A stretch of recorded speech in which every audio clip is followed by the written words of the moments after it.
Bien, entonces ya básicamente los primeros 5 meses de este año, lo que estamos hablando cada domingo, hemos estado hablando de las promesas de Dios. Hoy vamos a continuar con las promesas de Dios. Hace varias semanas empezamos con el subtema de las promesas de Dios y era la segunda venida de Cristo. Y dentro de ese subtema de la segunda venida de Cristo hemos estado viendo algunas señales que nos hacen nosotros saber o que nos indican de que el fin de los tiempos están llegando a cabo. Y hoy vamos a ver la restauración de Israel como una señal del fin de los tiempos. Permítanme, por favor, o primero ir a Romanos capítulo 11. Vamos a leer unos cuantos versículos ahí relacionados con el tema de la restauración de Israel como señal de los últimos tiempos que estamos nosotros. Entendemos que ya estamos caminando en esa dirección. Romanos capítulo 11, vamos a empezar en el versículo 1. Si están conmigo, digan amén. Si no, yo les puedo esperar. Amén. Bien. Digo pues, ¿ha desechado Dios a su pueblo? En ninguna manera. Porque también yo soy israelita, de la descendencia de Abraham, de la tribu de Benjamín. Como es normal, o como es habitual, Pablo en esta carta a los romanos, él hace muchas preguntas, pero la intención de Pablo no es que la audiencia o con quien él está hablando le dé respuesta a la pregunta, sino que él hace una pregunta a una manera de ponernos a pensar sobre el tema, pero inmediatamente él hace la pregunta, con la pregunta tiene la respuesta. ¿Qué es lo que dice Pablo aquí?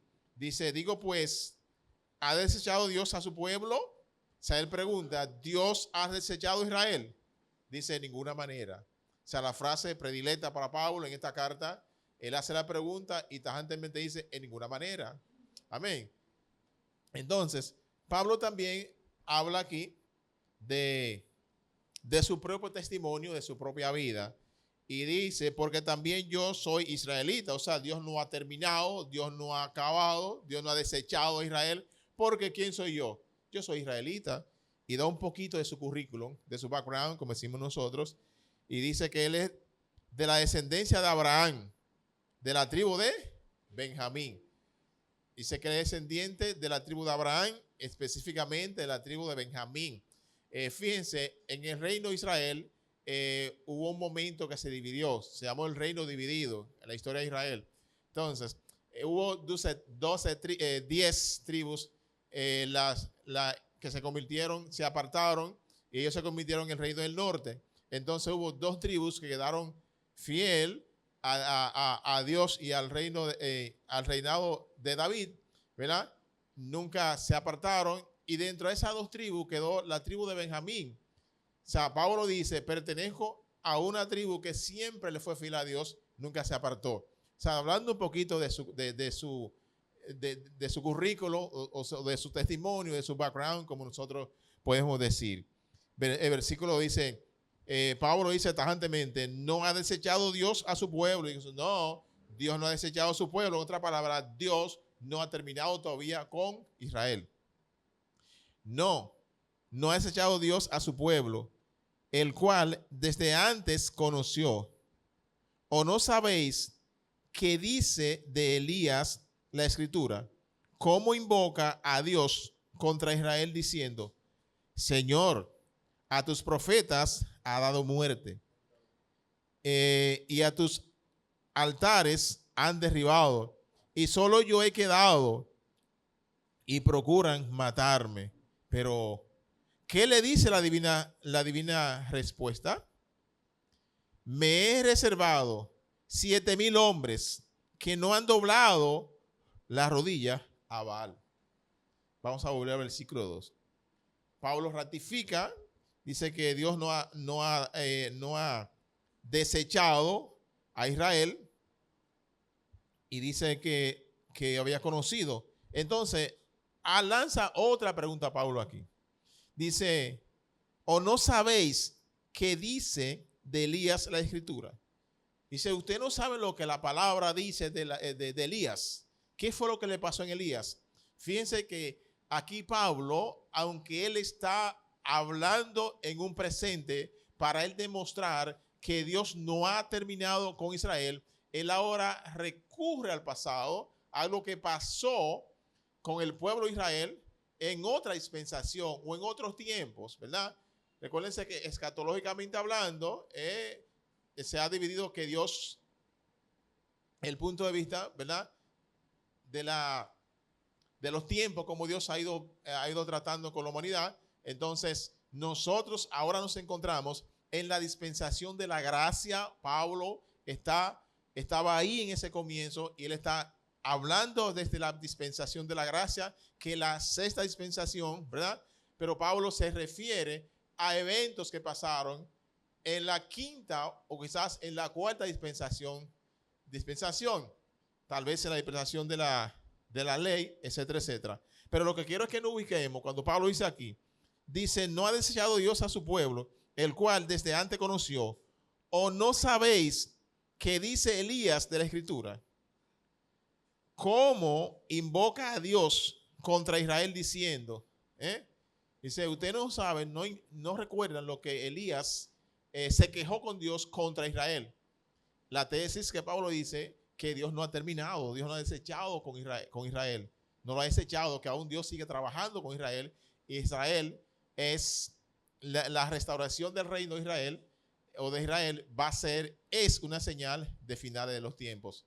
Y Pablo enfatiza que todavía Dios no ha terminado con Israel, versículo 3, diciendo, Señor, esto fue lo que dijo Elías allá en Primera de Reyes, Señor, a tus profetas han dado muerte y a tus altares han derribado. Y vean lo que dice él. Y solo yo he quedado y procuran matarnos. O sea, Señor, es un pueblo malo. ¿Qué hizo ese pueblo? ¿Cuál era la queja de Elías? Señor, ese pueblo tuyo ha matado a su profeta. Le han dado muerte.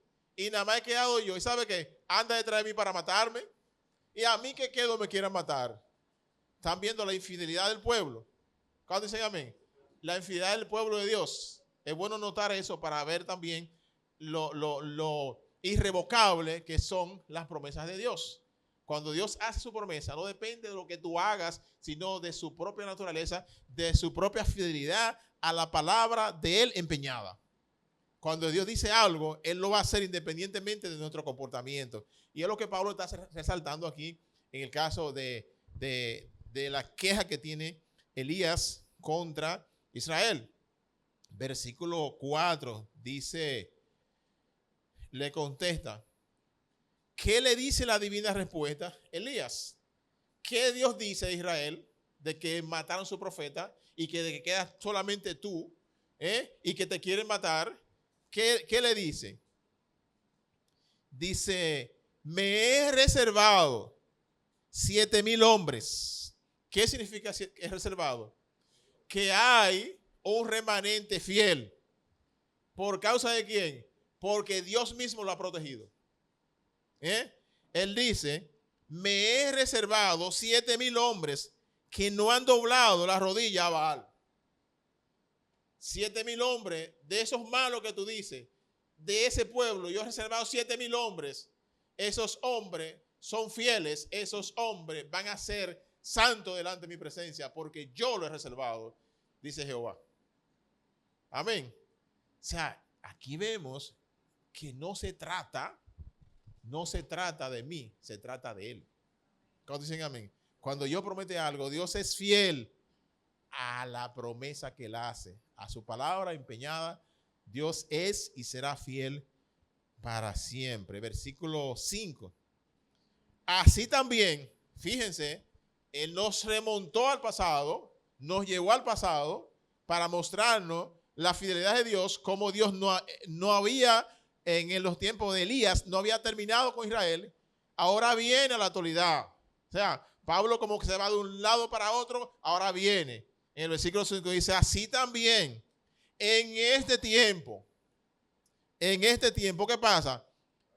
Ha quedado, ¿qué? Un remanente escogido por su gracia. Dice que en este tiempo, ¿qué tiempo es? La dispensación de la gracia. la sexta dispensación.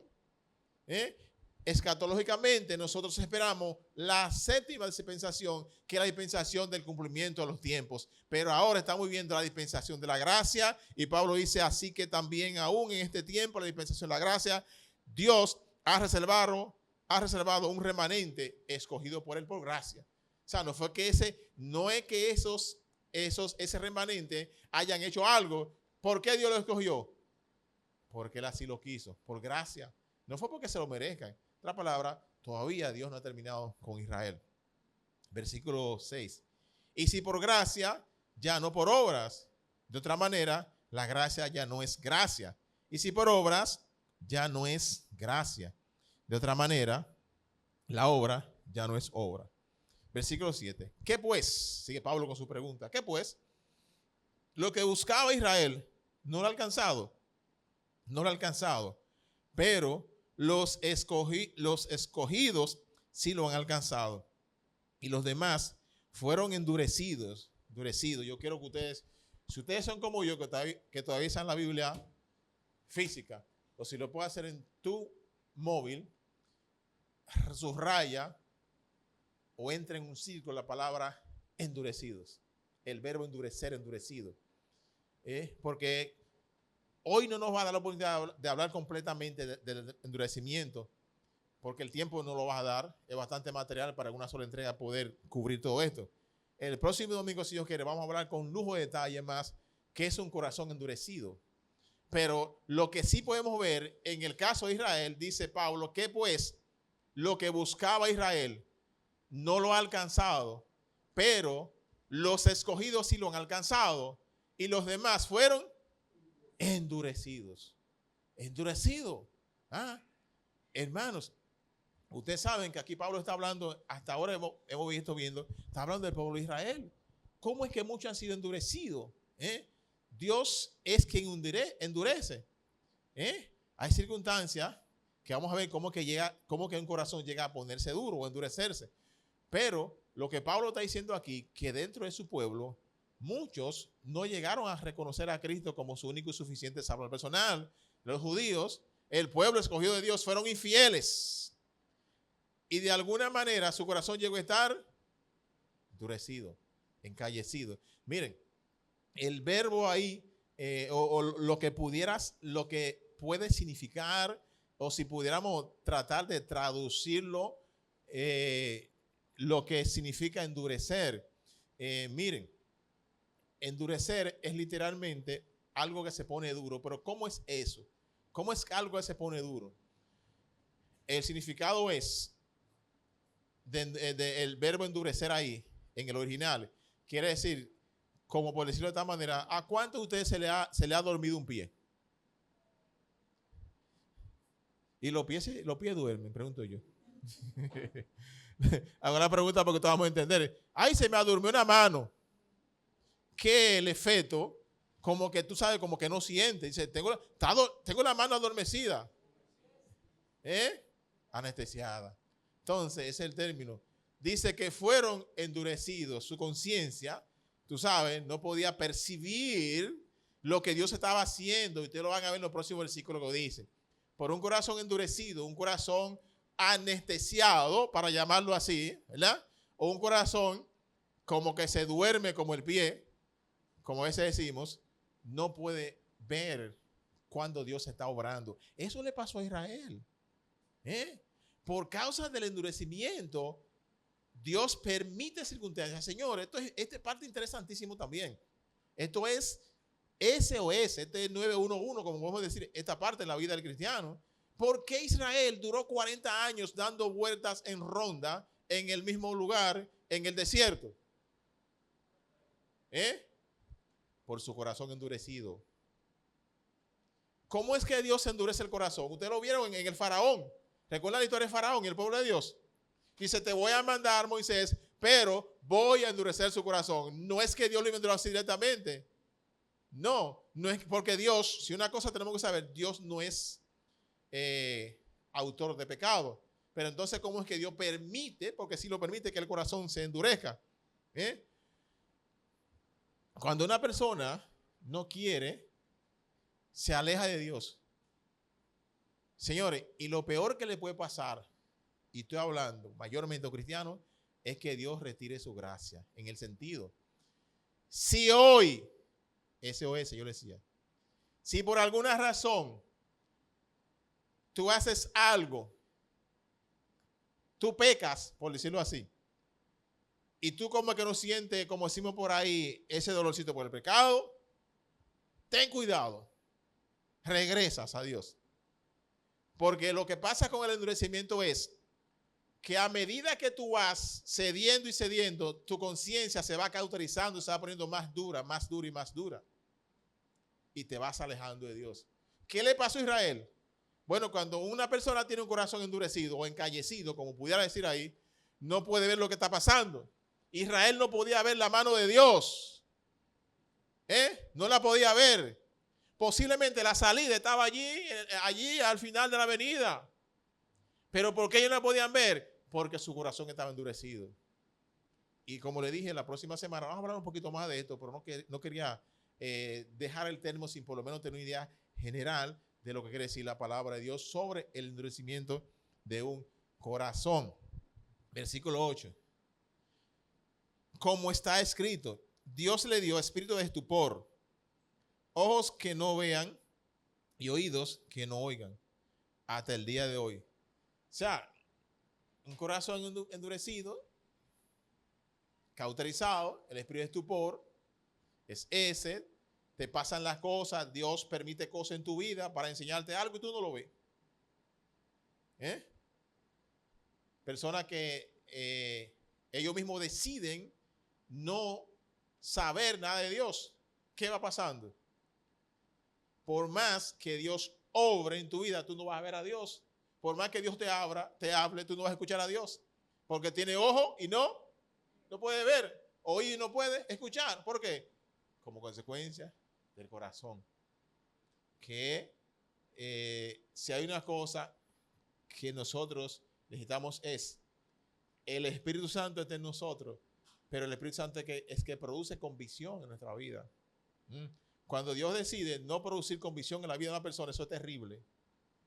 Eso fue lo que pasó en el caso de Faraón.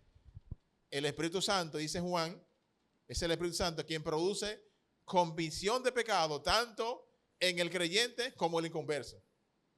Oigan bien, Dios utilizó las circunstancias para con Faraón y no produjo convicción en el corazón de Faraón, porque Faraón constantemente, ¿qué hacía? Rechazaba. Y Dios, ¿qué hacía Dios? Retiraba su convicción. No permitamos que el Espíritu Santo retire la convicción de pecado de nuestra vida, porque paulatinamente, tal vez nunca lo va a hacer totalmente, pero puede soltarte en banda, como dicen por ahí. ¿Tú sabes lo que es soltar en banda? ¿Quién? Levante la mano lo que saben, lo que han escuchado la palabra soltar en banda. Ustedes son dominicanos. Ustedes son de lo mío. Soltar en banda, te voy a soltar a tus propios. Romano habla de eso. Romano habla de eso. Soltarte a tus propios pensamientos. Dios, a mí no, Dios no me suelta en banda. Yo no quiero eso. Lo peor que te puede pasar es que Dios decida, bueno, como tú insistes, Sabino, te voy a soltar en banda. No voy a producir. Cuando tú hagas algo malo, no voy a producir convicción en tu corazón. Dios jamás permita eso en mi vida, ni en la vida de ninguno de nosotros. Porque nuestro corazón se pone duro, duro, duro, duro. Versículo 9, y David dice, se ha vuelto su convite en trampa y en red, en tropezadero, en retribución. Sean oscurecidos sus ojos para que no vean, y agóbieles la espalda para siempre. ¿Están entendiendo? Entonces, como yo apuntaba al principio de esta reunión, básicamente los primeros 5 meses de este año 2026 hemos estado hablando sobre las promesas de Dios. Hemos navegado bastante puntos relacionados con las promesas de Dios, promesas condicionales, ¿verdad? Promesas que solamente Dios Él la lleva a cabo por lo que Él es. Él es todopoderoso. Dios no tiene nada que le impida hacer aquellas cosas que Él empeñó su palabra. Entonces, basado en esas y en muchas otras formas que hemos visto a través de la palabra de Dios, nosotros vemos que la fidelidad de Dios, oigan bien, a sus promesas, o sea, en todo esto que hemos visto y más que nos quedaría por ver, basado en eso, en la fidelidad de Dios a su promesa, oigan bien, a lo que Él promete, a su palabra empeñada. En base a eso, la restauración física y espiritual de Israel es considerada un elemento significativo en el panorama profético de los últimos tiempos. Esto al igual que las otras. Ahora vamos a ver algunos puntos que se relacionan con respecto a esta perspectiva de la restauración de Israel como señal de los últimos tiempos. Número 1, Dios no ha terminado con Israel. Eso lo he estado reiteradamente diciéndolo una y otra vez. Dios no ha terminado con Israel. La nación de Israel sigue teniendo un lugar en el plan de Dios. Aunque algunos creen que Dios terminó con Israel, en Romanos, el pasaje que acabamos de ver, ¿verdad? Romanos capítulo 11 afirma que Dios aún no ha terminado con su pueblo. Básicamente, Dios tiene un plan con Israel. Por muchos años, el pueblo de Israel había estado disperso a través de la historia. No eran una nación, ¿verdad? Había uno por aquí, había uno por allá, pero no sé, el pueblo, la nación de Israel no existía. No fue hasta el año 1948 cuando Dios, por su gracia, por su misericordia, permitió que nuevamente Israel fuera un pueblo. Esa nación, el Israel material que tú estás viendo peleando allá con esos países, con esas naciones, es una nación relativamente nueva. ¿Cuántos años tiene del 1948 para acá? 52, 26, ¿cuántos serían? 78 años. La nación nueva. ¿Y quién fue que restauró esa nación? ¿Quién la trajo? Dios. ¿Quién, a pesar de que estaban regados por todo el mundo, quién fue que permitió que hoy tuvieran un gobierno organizado y un pedacito de tierra? Dios. Hermanos, Dios no ha terminado con Israel todavía. Entonces, otro punto relacionado con eso. La salvación futura es la salvación futura de Israel. Vamos a leer ahí. Vamos a ir en Romanos capítulo 11, pero vamos a leer ahí del 25 en adelante hasta el 32. Romanos 11, 25 hasta el 32. Porque no quiero, hermanos, que ignoréis este misterio, para que no seáis arrogantes en cuanto a vosotros mismos. ¿Qué ha acontecido a Israel? ¿Qué ha acontecido? Nuevamente, endurecimiento en parte. O sea, hay esperanza. Hay esperanza, oigan bien, ahí ya vemos una luz de esperanza. Dice que ha acontecido endurecimiento a Israel en parte. Pero esto tiene una condición, en parte, hasta que haya entrado la plenitud de los gentiles. Bueno, señores, yo veo un número ahí. ¿Usted no ven un número ahí? ¿Quién ve un número ahí? Yo no está escrito, pero ahí hay un número. Ahí hay un número. ¿Cuál es? Yo no sé. Ahora Dios sí sabe. O sea, lo que está diciendo Pablo aquí, que el endurecimiento parcial, temporal de Israel, tiene un reloj. ¿Cuál es ese reloj? ¿Qué reloj habla ahí? ¿Qué número habla ahí? Cuando dice hasta que haya la plenitud de los gentiles. Esto es interesante, señores. ¿Cuál es la plenitud de los gentiles? Hasta que todos los gentiles que están en el plan de Dios, que sean convertidos, que sean salvos, Israel va a seguir siendo. O ese Israel, su corazón va a seguir siendo endurecido, encallecido. O sea, se están viendo cómo el rompecabezas se va llenando poco a poco, de que estamos cerca de la segunda venida de Cristo. O sea, va a llegar un momento, eso se va a cumplir. ¿Cuántas personas son? No me lo pregunte, que yo no lo sé. Ahora, yo sí sé que la palabra lo dice. La plenitud de los gentiles. ¿Qué es plenitud? ¿Qué significa la palabra plenitud? Todo, completo. Yo estoy pleno. Si yo estoy pleno, ¿me falta algo? No, yo estoy pleno. Tengo una plena altura. ¿Sabes lo que es eso? No puedo más, ya estoy completo. Entonces va a llegar un momento que va a haber la plenitud, como ahí nos lo dice. Dice, y luego todo Israel será salvo, como está escrito. Vendrá de Sión el libertador, o sea, Jesucristo, que apartará de Jacob. ¿Qué? ¿Quién es Jacob? Israel. Ese otro nombre llama Israel. Y este será mi pacto con ellos. Cuando yo, ¿qué? Quite sus pecados. Pero vamos a volver al versículo 26. Vamos a volver al 26. No lo vamos a dejar así, ¿no? Porque dice algo interesante.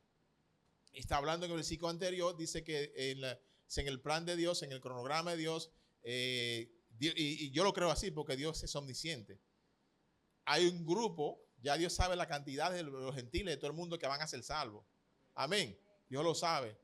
Pero ahora dice, luego de esto, luego la plenitud de los gentiles, como dice ahí, luego de esto, ¿qué va a pasar? Israel será salvo. Perdón, luego todo Israel será salvo, como está escrito. Ahora bien, ¿por qué me paro aquí? Porque Dios no sería justo si esa parte se aplicara literalmente. Dios está esperando la plenitud ¿de quién? De todos los gentiles que sean salvos, o sea, todos los gentiles que sean salvos. Pero dice que sean salvos. Sin embargo, aquí se pudiera interpretar que dice que todo Israel va a ser salvo. No es así. No es así. ¿Por qué? Por la siguiente razón. Frecuentemente hemos estado diciendo que la palabra todo no siempre es todo. No siempre es todo. Yo le pregunto a ustedes, por ejemplo, Ambioris, ¿cuántas personas asistieron a la reunión de la iglesia hermana en Montecristi? Ambioris dice, todo el mundo. No todo el mundo. Ambioris está hablando mentira. No. Tú dices, ven acá, pero ¿por qué todo el mundo no cabe allá? Es verdad, él no está hablando mentira. Pero ¿de qué yo le estoy preguntando? Ese todo, ¿a quién se refiere? A todos los hermanos de la iglesia de Montecristi. Amén. O sea, todo, no siempre todo. Él no habló mentira, ¿no? Eso son exageraciones que la misma literatura nos permite para darle peso, para darle valor o peso o énfasis en lo que estamos diciendo. O sea, las figuras literarias existen en el vocabulario, en el lenguaje para eso. Para darle énfasis a las cosas, para llamar la atención muchas veces en este caso. Mira, todo el mundo estuvo allá. Entonces, ¿qué es lo que está diciendo aquí? Y luego, o sea, luego de que todos los gentiles que están en la lista de Dios para ser salvos, que sean salvos, dice ahí, luego todo Israel será salvo. ¿Cómo? La nación va a ser salva. ¿Creyente o no creyente? No, espérate, ese pensamiento no está de acuerdo con el consenso, con el pensamiento general de la palabra de Dios. Amén. O sea, no podemos ser tan rápidos de agarrar la cosa. Es que todos van a ser salvos. No. Entonces, ¿dónde está Jesucristo al que ellos rechazan? A lo que mayormente Israel rechaza. ¿Dónde está ese Señor? Decir eso es sacar a Jesucristo del cuadro. O sea, decir que todo Israel va a ser salvo, va en contra del consejo general de la Biblia. Entonces, ¿quiénes son todos? Todos los israelitas que hagan ¿qué? Que confíen en Cristo como su único suficiente salvador personal. Son todos esos. No dice Jesucristo, yo soy el camino, la verdad y la vida. Nadie viene al Padre sino por mí. O sea, ahí hay un problema con Israel y el problema es que ellos, y esto es un problema histórico, y un problema cultural, un problema religioso, ¿verdad?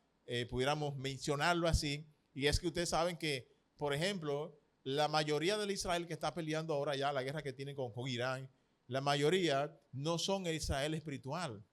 Ese pueblo no es que va a ir completamente. Ahora, ese pueblo que acepta a Cristo como su único suficiente salvador personal, ese sí va a estar con Dios eternamente y para siempre. Amén. Lo que le quiero decir es que todavía en la cultura, en la creencia, la convicción de Israel como nación tal, la gran mayoría están esperando la primera venida de Cristo. ¿Entiendes? La primera. Decir que espero la primera venida de Cristo, ¿qué estoy diciendo? Que Cristo no ha venido, que yo no creo en lo que pasó, que esa fue otra persona que vino. Pero a pesar de eso, como siguen negándola, como siguen negando a Israel, Dios sigue trabajando y Dios sigue y no ha terminado con ellos, señores. Porque la promesa de Dios son irrefutables. ¿Cuántos dicen amén? Son irrefutables. Nos quedamos en el 26. Vamos al 27. Dice, y este será mi pacto con ellos cuando yo quite su pecado. ¿Qué me da a mí entender esto? Que es Israel que tiene una conciencia cauterizada, endurecida, hasta que Dios, fíjense, hasta que Dios no decida, Dios intervenir, ellos van a seguir así. No es lo que dice ahí.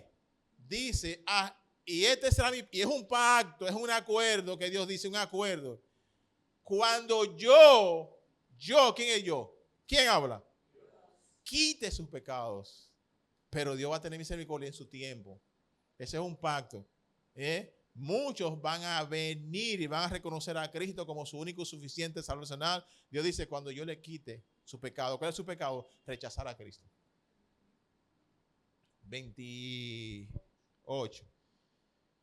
Así que, en cuanto al evangelio, son enemigos por causa de vosotros, pero en cuanto a la elección, son amados por causa de los padres. Aquí hay otro rollo que tenemos que desenrollarlo. Fíjense, Pablo se está manejando, hablando de entre un pueblo y otro. Está hablando de los judíos y de los gentiles. Se mueve entre un lado para otro. Amén. Eso todo el pueblo lo pueden ver. Dice así que, en cuanto al evangelio, son enemigos por causa de vosotros. Dice Pablo, por causa de ustedes los gentiles, ellos son enemigos del evangelio por causa de ustedes. ¿Qué dice? Pero en cuanto a la elección, son amados por Dios, por los padres. En cuanto al evangelio, hay una enemistad. ¿Cuál es la enemistad? ¿De qué se trata el evangelio? De Cristo. ¿Y ellos a quién rechazan? A Cristo. Entonces ahí está la enemistad. ¿Pero por causa de quién?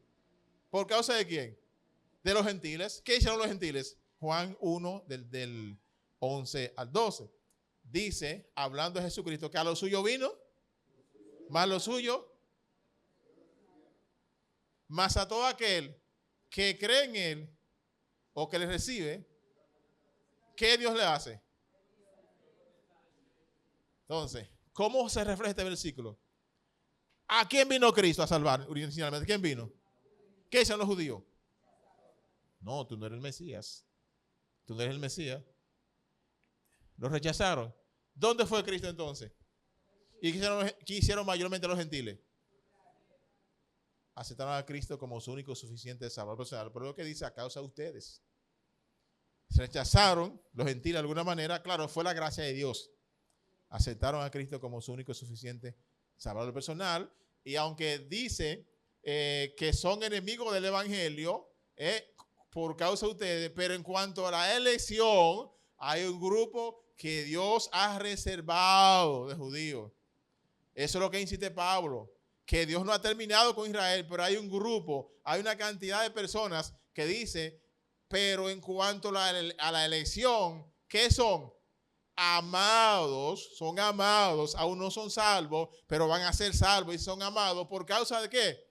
De los padres. ¿Quién es el padre de Israel? ¿Quién es el padre? Abraham. O sea, a causa de los padres. Cuando habla de los padres, posiblemente Pablo tiene en mente Abraham, Isaac, Jacob, etcétera, etcétera, etcétera. Porque esa es la ascendencia de donde nace y sube la nación de Israel. Versículo 29, ¿verdad? Porque irrevocables son los dones y el llamamiento de Dios. Dice que los dones de Dios son irrevocables. ¿Qué es algo irrevocable? Ya. Por ejemplo, si pudiéramos para tener una idea de qué es algo irrevocable, cuando la Suprema Corte de Justicia da un fallo, ¿qué se puede hacer? Se llama la Suprema Corte, la que está por encima. Ya eso es irrevocable. Cuando dio un fallo a favor o en contra tuyo, no se puede hacer nada. Imagínate eso en nuestro mundo. Y uno, no, eso es la Suprema y eso es lo más alto. Entonces dice que los dones de Dios son irrevocables. A pesar de que Israel es infiel, Dios prometió que hay un remanente y que Dios no ha terminado con ellos todavía. Atrás de ellos, versículo 30, dice, pues, con vosotros también en otro tiempo erais desobedientes a Dios, pero ahora habéis alcanzado misericordia por la desobediencia de ellos. Lo mismo, lo que decía el versículo anterior, es lo mismo, otra manera de decirlo. O sea, por la desobediencia de Israel, o sea, dice, éramos, ¿qué? Desobedientes en otro tiempo, ¿cierto?